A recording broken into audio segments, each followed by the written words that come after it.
Alright everybody, welcome back. Today up on the bench, we have an absolute monster. This is a 1996 E4OD out of a F-250 with the 460 big block pattern and 4-wheel drive.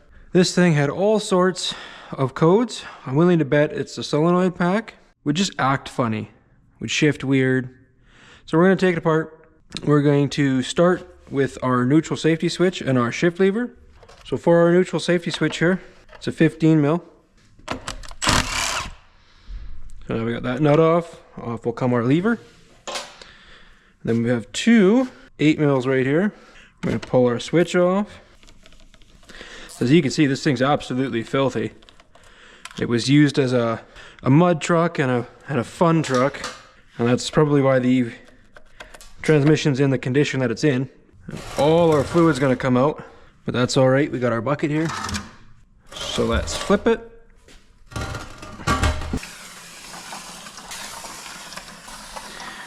Fluid doesn't look too bad in this thing.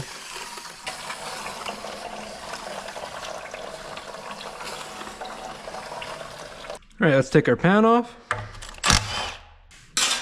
Before I break the seal on that, I'm just going to pull this mount off. Looks like it's going to be some 13s. Zero effort. Doesn't care. And off comes our mount. We'll break that seal.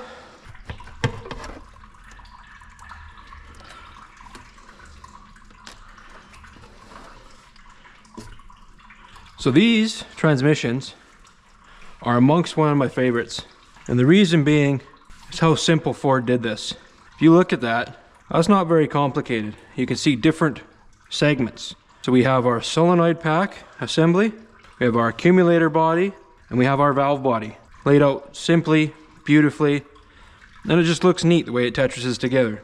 So the first things first, we're going to pull out our solenoid pack. Let's get all these lovely bolts out.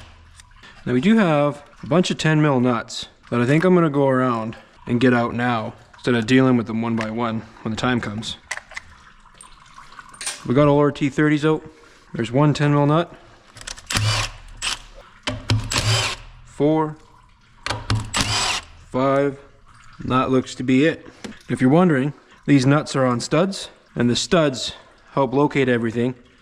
And the reason this one here only has one stud is because we have a plug on the back side that locates this end.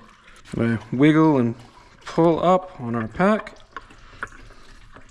I'm pushing up on that plug. I know you can't see it very well, but there we go. Of course I've done it too much, so we're just going to gently pull that back down and then pull them up even.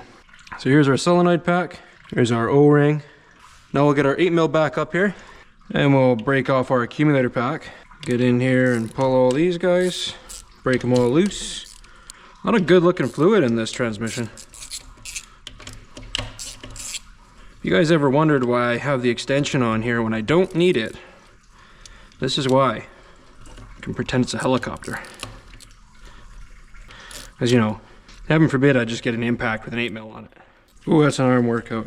Alright, we'll get all our accumulator body bolts out. Pull our accumulator body off. Look at that. Nice and simple part. I'll spend a quick minute here cleaning up some fluid. Really got to address my table's drain situation. That's been bothering me as of late.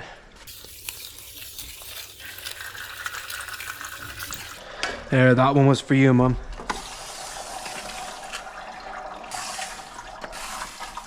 So we'll continue with our valve body. You don't need fancy tools. Let's go buy a cheap socket set and get to work.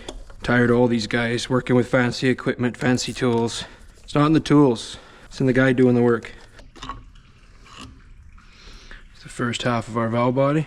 Just gonna set this down here. Don't forget there's a little separator plate in here. All right, then our main valve body. Our manual valve should just come out. Just like that. Or rather, the selector just slides out of the manual valve, I should say. Very gently put that down. Then we got 8 bolts back here. I'm sorry, 3 8 mil bolts back here. How can you tell I'm a welder? 3 and 8 look the same anyway. Okay, let's get our separator plate off. We'll pull out our servo. Okay, now it's at this point, if you wanted to, you could use 2 of those nuts we pulled off earlier and double nut each one of these studs one at a time, and you can pull them out. I'm gonna opt to leave them in there just for right meow.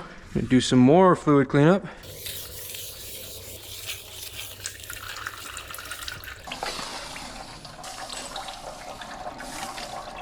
Alrighty, back at it. Let's get this servo out. There we go. So this is a 96, so this has the later model setup in it, more similar with a 4R100. Earlier style will have a snap ring here. Simply just pop out that snap ring and away you go. Okay, now that's got our valve body area cleaned out. We're gonna rotate her. Spill more red juice. Actually, before I foolishly do that, make sure our check balls are out. Can't believe I almost forgot that. Oh, they're plastic on this one. Hey, no worry, we'll still get them. Got 1. There's number 2. There's number 3. There should be 9 of them. There's number 4. Here's 5, 6, 7. 7 in the valve body. Now we can tip this more. Oh, there's another one. There's 8. There she is right there.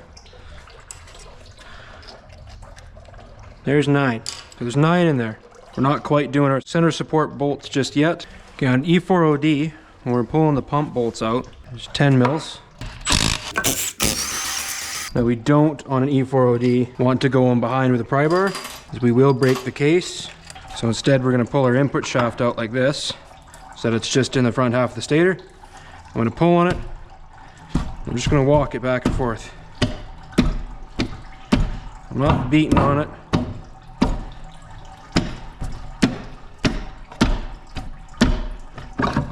There we go.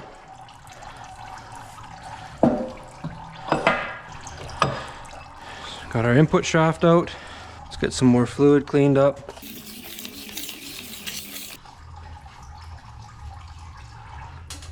There was a steel check ball in there.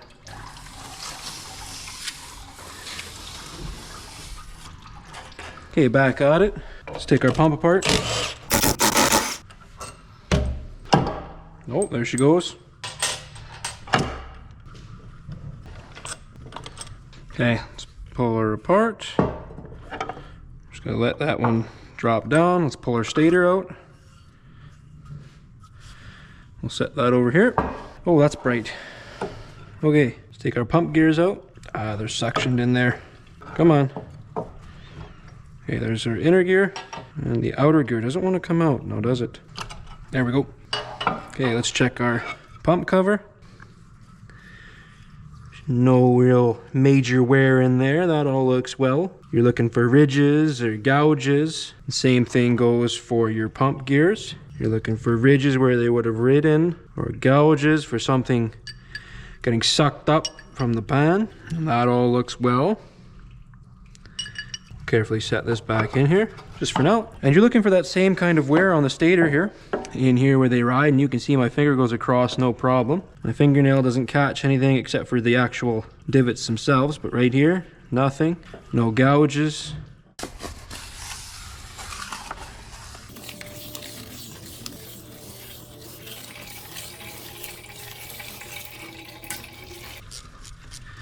Hindsight being 2020, we should have done this first. All right, boom. There's our extension housing. Now we've got access to our parking pole. So again, these are 13s. Pull this plate off.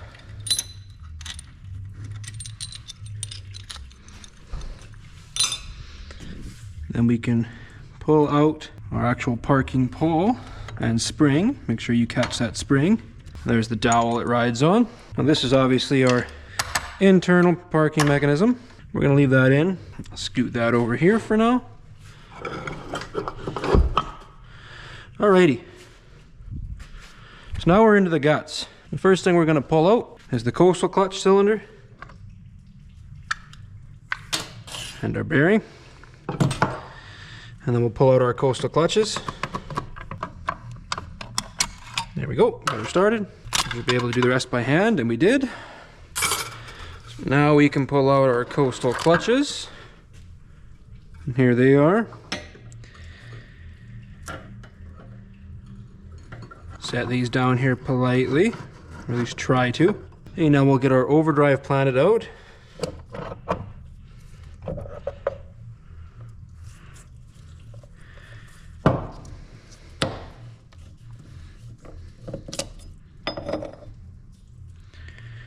Oh, here's our sprag assembly and the overdrive planets down inside. Let's get our overdrive clutches. Oh, would you look at that? Comes right out. It's of course our overdrive apply cage.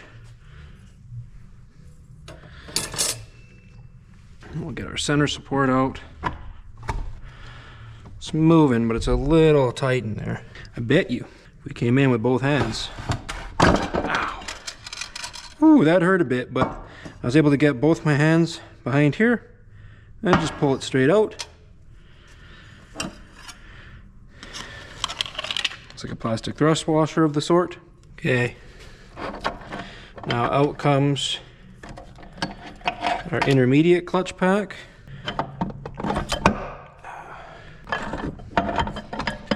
Try not to grab everything at once here so I can show each individual part. Intermediate clutches. Doesn't appear to be too much excessive heat in there. This of course is our intermediate sprag. Let's get our direct drum out. And our band came out with it. Band itself looks pretty nice. No real obvious low spots. And our band surface is incredible. Oh, but I can feel a lot of play in there in our direct drum. So I'm gonna have some worn clutches in there. Let's take a look.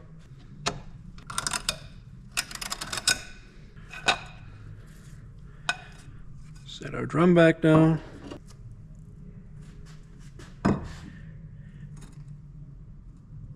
Oh, the clutches look to be alright. A little burnt.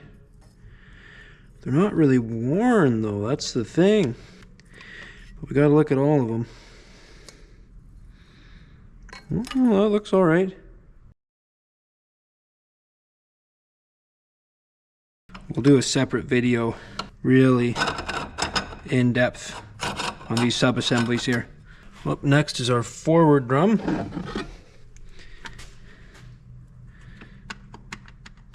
Oh, this doesn't have too much play in it. Let's take a quick peek at our forward clutch pack. Oh, that all looks lovely in there.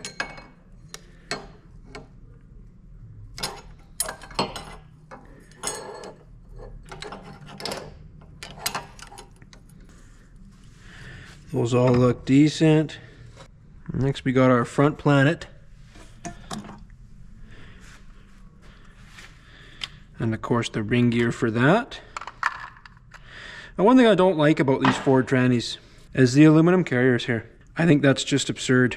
I have a tiny bit of play in there. Yeah, not ideal. So when you're looking for play in a planetary gear set assembly, is you're not looking for front and back or up and down. So, well, a little bit of up and down, but you're mainly looking for the rocking it like this. What I've got here is my thumb underneath, my index finger on top, and I'm just moving it.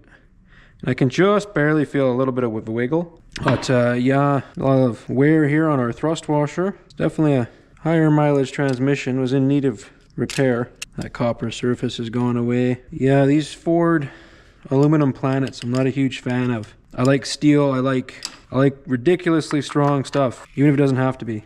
But that's just me. Out comes our shell. It's in beautiful shape. Oh no. You can see here damage on all these lugs.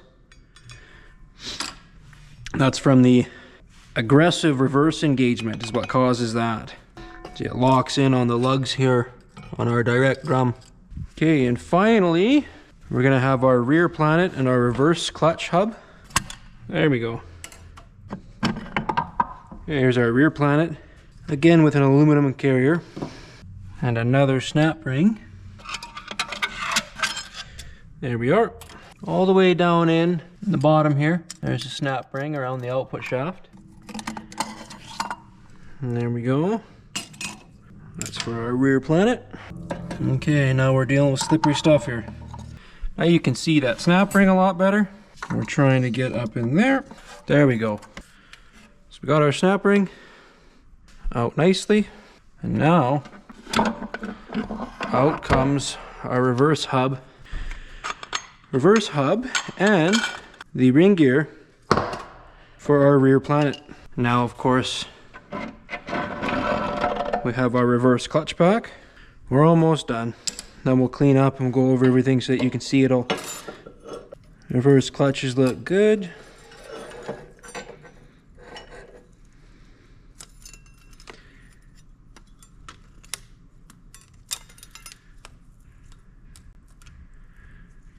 And even our little wave plate looks good too. Now we'll get back in here. So with that snap ring on that reverse hub removed, we can then pull out our output shaft. And there's our parking pole ring. We have a piston down in there which we can compress and get out, but I'm gonna leave it. There's a tool. There's plenty of information out there on that, so I'm not gonna get into it, but there is a couple snap rings and a tool is needed to get in there, but you can make it. But anyway, so we're not gonna get that out. We're gonna leave it in. Other than that, that is a fully disassembled 96 E4OD. So let's get everything all cleaned up and we'll get it set on here and we'll go over the parts. All right, I got everything cleaned up and laid on the table. Gonna go over our parts here. We're gonna start obviously with our main case and our extension housing, and then I'll carry on to the valve body here and our accumulator pack and our solenoid pack. We have our neutral safety switch and the shift lever, valve body hardware, case hardware, and then our pump hardware to hold our halves together. We have our pump cover and pump stator below it. And then we have our coastal clutch drum and our coastal clutches. We have our overdrive planetary assembly, our input shaft. We have our overdrive apply piston and our center support. Here's our direct drum band apply servo, our direct drum band. Here's our direct drum. Here's our forward drum right on top of it. We have our intermediate clutches and our intermediate sprag. We have our shell, which is damaged. Here's our forward planetary and ring gear. And I have our rear planet and ring gear just stacked up on top with our reverse hub and our reverse clutches. We have our parking lug wheel, our parking lug gear. And then we have our output shaft and a variety of snap rings. And then here's the opposite side of our parking lug. So with that being said, I hope you enjoyed. As always, if you enjoy this type of content, go ahead and give us a like and a subscribe. It helps the channel grow and we post pretty regularly. All the good salvageable parts will be posted up on the eBay, Valorous Wrecking. Go ahead and check us out. Once again, thank you very much for watching, and I'll see you in the next one.